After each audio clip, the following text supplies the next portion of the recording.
বাহ, বেশ সুন্দর, বেশ সুন্দর। থ্যাংকস। আজকে ট্রাইহার্ড শোতে আপনাদের নতুন এপিসোডে সবাইকে স্বাগতম জানাই। আজকে আমাদের সাথে যিনি রয়েছেন তিনি হচ্ছেন মোহাম্মদ বাপ্পিরাজ বংশীওয়ালা। তো আজকে অনেক স্বাগতম জানাই ভাইয়াকে। ভাইয়া কেমন আছেন?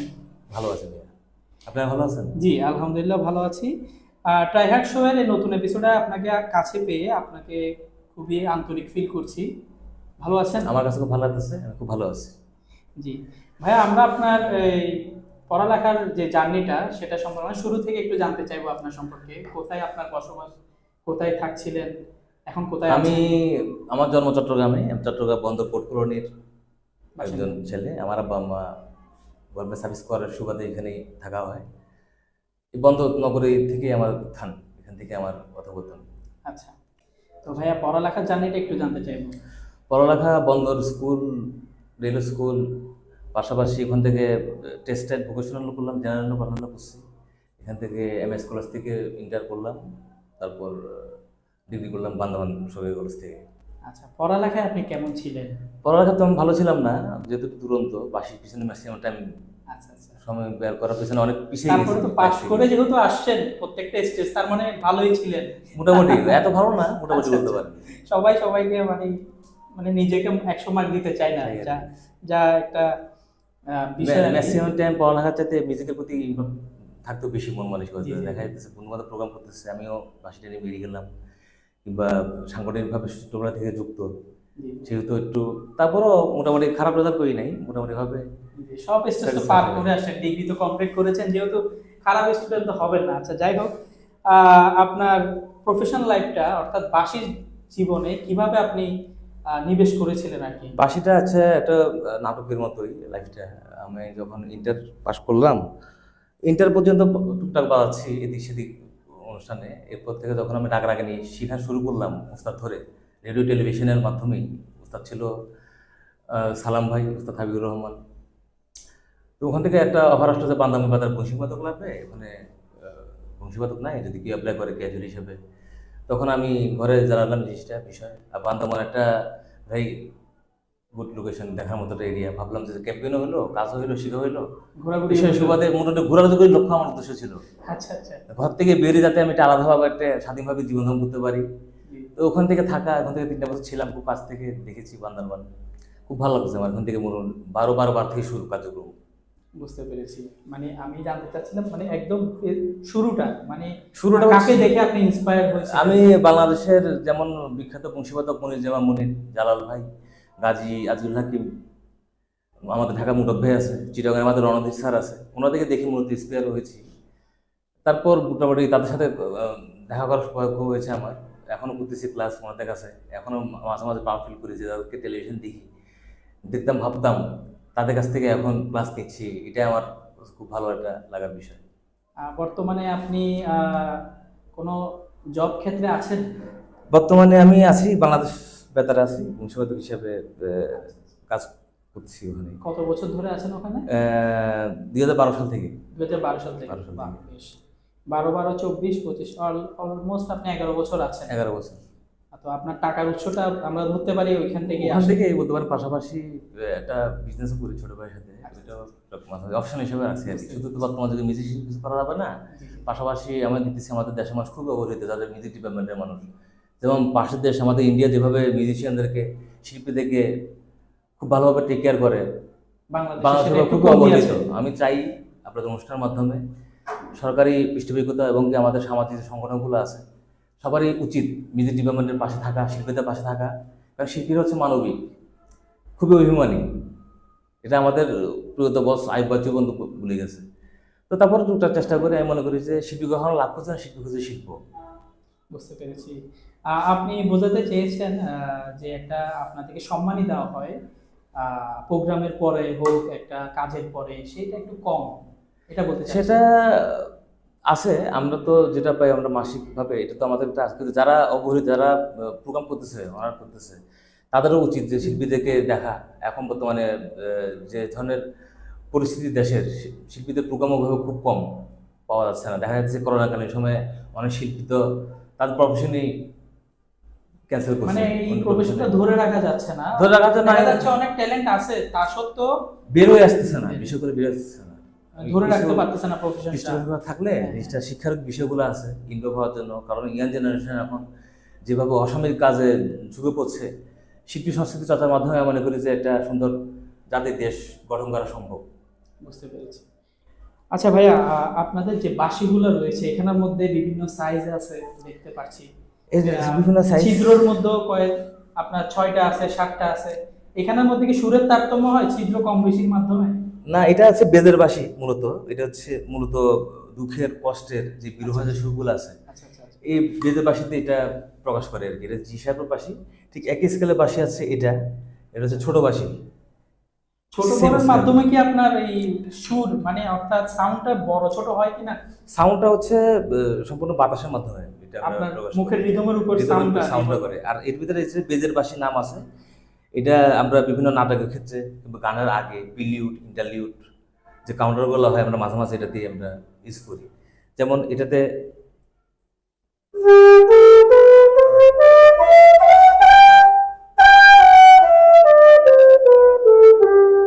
এটা দিশারের বাঁশি। পাদানিসা। তাহলে এই সেম সুরটা যদি আমি ছোট বাঁশি দিয়ে বাজাই, তাহলে সামথিং ডিফারেন্স একটা সুর উঠবে।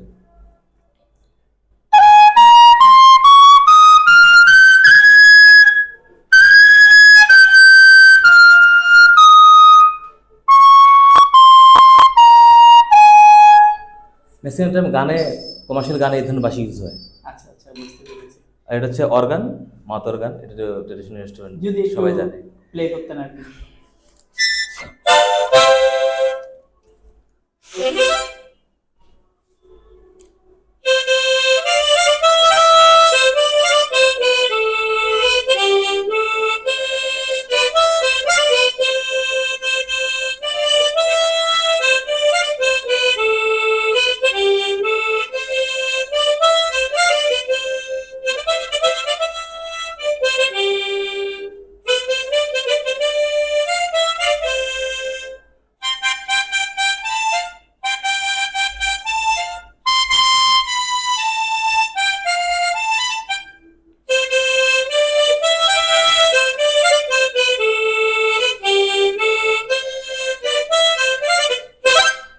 লাজবাব, বেশ এটা হচ্ছে সুন্দর। একটা হিন্দি গান। আর একটা বিষয় জানতে চাচ্ছিলাম, এখানে তো বিভিন্ন ধরনের বাঁশি আছে, আপনার কাছেও আছে, তো বিভিন্ন ধরনের বাঁশিতে মানে একটা বংশী বাদক থেকে কি বিভিন্ন ধরনের বাঁশি বাজানোটা কি জানা জরুরি? অবশ্যই একটা বংশীবাদক যারা প্রফেশনাল বাঁশি বাজার প্লে করে, আমি মনে করি একটা set, that is most important একটা জিনিস। কারণ এক একটা শিল্পী এক একটা স্কেলে গান করে, C, C sharp, D, D sharp, E, F, F sharp, major আছে, মাইনর আছে। বিষয়গুলো যদি একটা সেট থাকে, তার জন্য সুবিধা হয় জিনিসগুলো। আর যদি কেউ শখে বাজায়, তাহলে একটা বাঁশি দিয়ে, একটা বেজের বাঁশি দিয়ে সে লাইফ শেষ করতে পারবে। আচ্ছা, বুঝতে পেরেছি। তো ভাইয়া অনেক ধন্যবাদ। আমাদের প্রথম রাউন্ডটা শেষ করছি, আমরা পরবর্তী রাউন্ডে চলে যাচ্ছি। এই রাউন্ডে 7টা প্রশ্ন করা হবে আপনাকে, আর প্রশ্নের আনসারগুলো অ্যাজ আর্লি এজ পসিবল আপনাকে আনসার করতে হবে। আচ্ছা আচ্ছা। তো ভাইয়া 7 কোশ্চেন রাউন্ডে চলে যাচ্ছি। আপনার ফেভারিট প্লেস, পছন্দের জায়গা কোনটি? কক্সবাজার। কক্সবাজার। Favourite movie? বাংলাদেশ নাকি বাইরের? বাংলাদেশও বলতে পারেন, আপনার ফেভারিট হইতে হবে, দেশের ভিতরেও হইতে পারে ফেভারিট। আরমান মাকি আছে, হলিডে আছে, তারপর টাইটানিক আছে। আচ্ছা, favourite singer? Favourite singer Baby Naznin, Asif Akbar, Runa Laila, Kanak Chapa, Mori Khan, আচ্ছা। বাবু শফি মন্ডল, ভালো লাগে। Favourite hobby? দাবা। দাবা। দাবা। দাবা খেলতে পছন্দ করেন? দাবা খেতে পছন্দ করি, আমি চ্যাম্পিয়ন হয়েছিলাম স্কুল কলেজ লাইফে, খুব ভালো লাগে আমার কাছে দাবা খেলতে। Favourite actor? মোশাররফ করিম, মোশাররফ চঞ্চল চৌধুরী। বাংলাদেশের অ্যাক্টরস, ফেভারিট অ্যাক্টরস? অ্যাক্ট্রেস আছে আমাদের বাংলাদেশের সুনামধন্য আর্টিস্ট আছে, যেমন নাটকে আছে, যেমন টনি রাইস ছিল, রিচি, বন্যা মির্জা, যারা ছিল। ফেভারিট 5জন ব্যক্তির নাম যারা আপনার খুব ক্লোজ? আছে আমাদের বন্ধু কবি সাদিক করিম সাধু আছে আমাদের পাশে, তারপর আছে অভিজিৎ আচার্য, তবলাবাদক, বিখ্যাত পণ্ডিত। আরও আছে আমাদের আকবর ভাই আছে, নেওয়াজ ভাই আছে চট্টগ্রাম সোর্সের প্রতিষ্ঠাতা বাংলাদেশের, খুবই আমাদের শ্রদ্ধেয় বড় ভাই। এই ওদেরকে নিয়ে আমার পথ চলা দীর্ঘদিন। আরেকজন আছে আমাদের বন্ধু সিকু।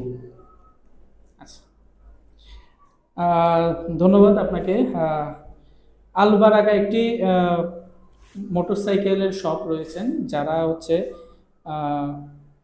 সকল প্রকার ব্যবহার বাইক, হ্যাঁ, আপনারা ফ্রেশ কন্ডিশনে পেয়ে যাবেন। আমি তাদের পেজের লিঙ্কটা আপনাদেরকে ডিসক্রিপশনে দিয়ে দিব। আপনারা যারা সেকেন্ড হ্যান্ড বাইক নতুন ফ্রেশ কন্ডিশনে চান, তারা কাইন্ডলি ওদের সাথে যোগাযোগ করবেন। আমরা এখন তৃতীয় রাউন্ডে চলে যাব আমাদের গেম সেগমেন্টে। গেম সেগমেন্টের নাম হচ্ছে ট্রাই হার্ড গেম। তো আমরা চলে যাচ্ছি গেম সেগমেন্টে। আচ্ছা, তো ভাই আমরা ট্রাই হার্ড গেমে চলে যাচ্ছি। এই গেম হচ্ছে আপনি আপনার পরিচিত কলিগ হতে পারে, আপনার ফ্রেন্ড হতে পারে, কল করবেন। কল করলে কল যখন থেকে রিসিভ হবে তখন থেকে সময়টা কাউন্ট হবে। 2 মিনিট সময় পাবেন। আপনাকে 3টা ক্লু দেওয়া হবে। এই 3টা ক্লু আছে। আচ্ছা, এই 3টা ক্লুর মধ্যে যদি আপনি 2টা সঠিক অ্যানসার নিতে পারেন, আপনি গেমটা জিতে যাবেন ট্রাই হার্ডে। ঠিক আছে? আচ্ছা, আচ্ছা, আচ্ছা, ঠিক আছে, তাহলে আমি ফোন করবো এখন। জি জি, লাউড স্পিকার দিবেন আর ফুল ভলিউম করে দিবেন। Try hand. জি, try hard game. Hello, Hasan ভাই কেমন আছেন? আমি বাপ্পি বলতেছি। হ্যাঁ আমি একটা লাইভ অনুষ্ঠান ট্রাই হ্যান্ড টিম থেকে বলতেছি, একটা লাইভ অনুষ্ঠান চলতেছে। আমি আপনাকে একটা মানুষের ক্যারেক্টার বলবো, আপনি জাস্ট ওই মানুষের নাম বলবেন নাকি, ও কি নিয়ে সম্পর্কিত আলোচনা, 2 মিনিটের মধ্যে বলবেন নাকি, ঠিক আছে? আপনি যদি 2 মিনিটের মধ্যে বলতে পারেন তাহলে আমি উইনার হবো আর কি অনুষ্ঠানের। বুঝতে পারছি। মানে ওর, আমি এমন একজনের কথা বলতেছি, ও রিসেন্টলি খুব গণধোলাই গাইছে, গান বাজনা করেও সমালোচিত। ও নির্বাচন করছে রিসেন্টলি, হ্যাঁ, আমাদের রাজধানীতে। ওখানেও সে রামধোলাই খাইছে, খুবই সমালোচিত একজন ব্যক্তি। ঢাকাতে হ্যাঁ, ঢাকাতে হুম। ও গানও করে, অ্যাডও করে, নাটকও করে, আবার নির্বাচনেও তার ইচ্ছা থাকে মাঝে মাঝে। হ্যাঁ, সে, আচ্ছা,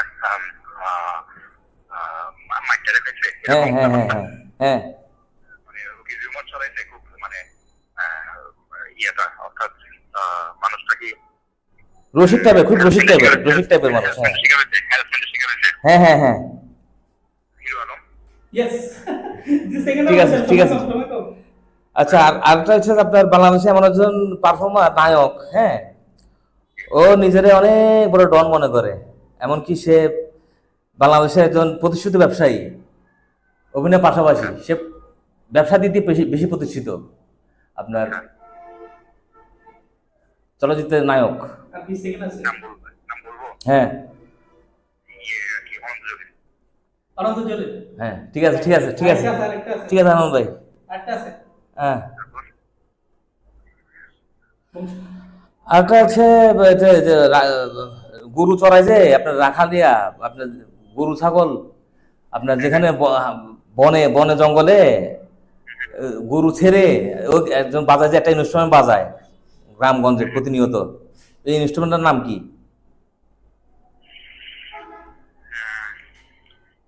গরু ছেড়ে আমি রাখালরা বাজায়। রাখানরা একটা ইনস্ট্রুমেন্ট বাজাই গরু ছেড়ে বন জঙ্গলে। হ্যাঁ, হ্যাঁ, গরু টরু ছেড়ে বাজায় আর কি। অপশন দেওয়া যাবে এখানে। ম্যাক্সিমামে তো তারা বাঁশি বাজায়। বাঁশি। বাসি, রাইট রাইট। ঠিক আছে হাসান ভাই, থ্যাঙ্কস ফর দ্য কমপ্লিমেন্ট। তারপর খুবই ভালো খেলেছেন আপনি। 3টা সঠিক অ্যান্সার দিয়ে আপনি গেমটা জিতে নিয়েছেন। তবে 2 মিনিট অতিরিক্ত হওয়ার কারণে আপনি একটা মাইনাস পয়েন্ট পেয়েছেন। তারপরও তা সত্ত্বেও আপনি গেমটা জিতেছেন। থ্যাঙ্কস। পুরস্কারটা কাইন্ডলি জিততে পেরে আমাদের এই ছোট্ট একটা পুরস্কার। থ্যাঙ্কস। Thank আপনি you. শোটা জেতার জন্য আপনি পুরস্কারটা পেয়েছেন। আসলে পুরস্কার পেতে কান্না ভালো লাগে, আমার খুব ভালো লাগতেছে। থ্যাঙ্কস, খুব ভালো লাগতেছে পুরস্কার পেয়ে। দর্শকদের উদ্দেশ্যে যদি কিছু বলতে চান, শেষ বেলায় চলে আসলাম। দর্শকদের উদ্দেশ্যে শুধু এটাই বলতে চাই, আপনারা গান শুনুন। দেশের যে পরিস্থিতি, আমি মনে করি শিল্প সংস্কৃতি চর্চার মাধ্যমে আমাদের ইয়াং জেনারেশনে আগে আসতে হবে। চারুকলায়, শিল্পকলায় আপনারা আসবেন, বেশি বেশি ভালো গানগুলো শুনবেন। ইয়াং জেনারেশন যারা আছে তাদেরকে ইন্সপায়ার করবেন। আমি মনে করি পৃথিবীতে দুইভাবে মানুষের সাথে মিশা যায়, একটা হচ্ছে রাজনীতিভাবে, একটা হচ্ছে শিল্পী সংস্কৃতির মাধ্যমে। তো একটা বৃক্ষে দুটা ফুল, একটা রেখে একটা বাদ দেওয়ার কোনো অপশন নাই। তো আপনারা নিজের সাথে থাকুন, ভালো থাকবেন, সুস্থ থাকবেন, আমার জন্য দোয়া করবেন, আমি যেন আমার সেই কাঙ্ক্ষিত টার্গেটটা ফিল আপ করতে পারি। ধন্যবাদ সবাইকে। ধন্যবাদ বাপ্পি ভাইকে, অনেক ধন্যবাদ আমাদের সাথে থাকার জন্য, সাথে যুক্ত হওয়ার জন্য, পুরো এপিসোড ধরে আমাদের সাথে থাকার জন্য, আমাদের ইনভাইটেশনে অ্যাকসেপ্ট করার জন্য। আমাদের আজকের এপিসোড এখানেই শেষ করছি। দেখা হবে নেক্সট কোনো এপিসোডে। ততক্ষণের জন্য সবাই ভালো থাকবেন, সুস্থ থাকবেন। আল্লাহ হাফেজ। ধন্যবাদ। সবাই লাইক শেয়ার করে পাশে থাকবেন আমাদের। তো আমরা আজ অনুষ্ঠানের শেষ পর্যায়ে আছি। শেষ করতে করতে বাপ্পি রাজ ভাই থেকে কিছু মধুর সুর আমরা শুনতে শুনতে শোটা শেষ করব। তো শুরু করা যায়। বাপ্পি ভাই শুরু করুন। আচ্ছা, পাহাড়ি বাজার